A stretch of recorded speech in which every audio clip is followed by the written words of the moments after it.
I'm making a bacon caramel fudge, or caramel fudge, however you want to say it. All right, I got my chocolate chips here. Caramel or caramel? Which is it, guys? Comment and tell me. Is it caramel or caramel?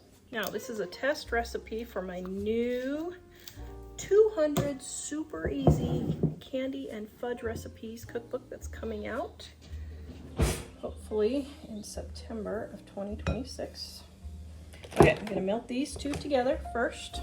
And while that is melting, I'm gonna put in my parchment.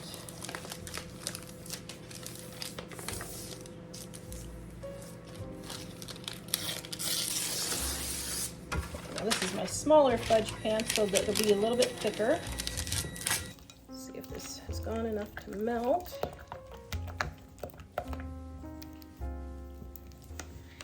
Then I'm getting my bacon bits. This one is gonna go to my editor, Ellie. Thank you, Ellie. She will be my taste tester for this one. Sweet and savory.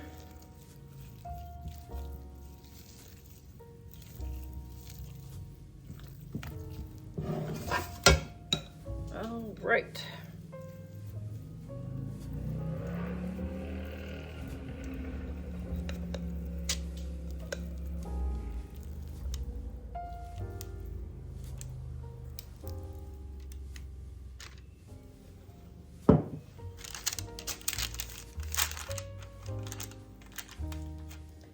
Then I'm going to take and sprinkle some bacon on top. Okay, put this in the fridge and let it set up. This video is brought to you by our Dining on a Dime cookbook. We have quick and easy recipes your family will love to help you get in and out of the kitchen fast. Please visit us at livingonadime.com. It's 25% off now. All right, I got my bacon fudge here. Now, this might be kind of hard to get out of the pan because I left it overnight in the fridge. Need to get this video done this morning, so.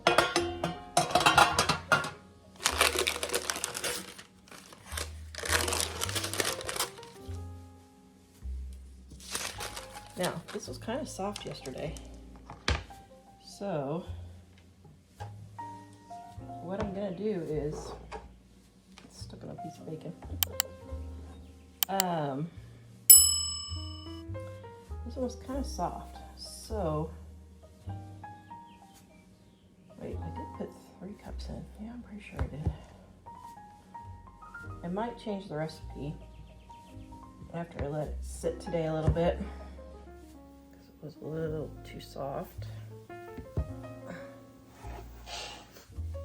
I could find some more of my favorite vintage stainless pans. I have my favorite pan. Where is it? This one right here. It's a West Bend stainless steel bakeware 9x9. This is my favorite in the whole wide world. I got this at a garage sale. And it's probably 1950s. I have not been able to find any more, and if I could find me 3 more of those, oh, I would be so happy.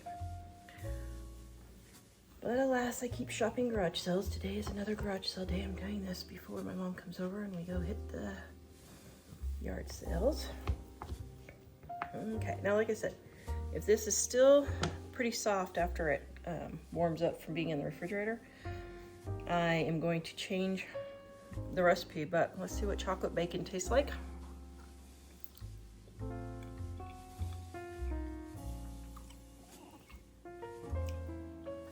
Okay, that is surprisingly delicious. I have to say, I am rather shocked. I actually really like it. All right, so I may have to change a couple of things for the texture, but this is really good.